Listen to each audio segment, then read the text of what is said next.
இப்போது வண்டியை குறாத number plate வாங்கிட்டியடா ஒரு ரவுண்ட் ஓட்டிட்டு தரேன்டா.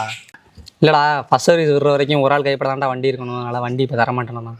Several days later. அதான் ஃப்ரீ சர்வீஸே முடிஞ்சிடா. இப்போயாவது குறா ஒரு ரவுண்ட் ஓட்டிட்டு வந்துடுறேன்.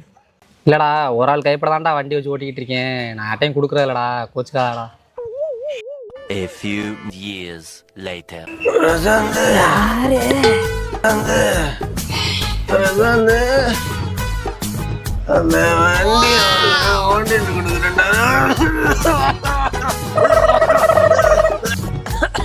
ஐயாடா வண்டி ஒரு நாள் கைப்படவே வச்சிருந்தா இன்னொரு நாள் வண்டி தரலாம். ஒரு வண்டி ஒரு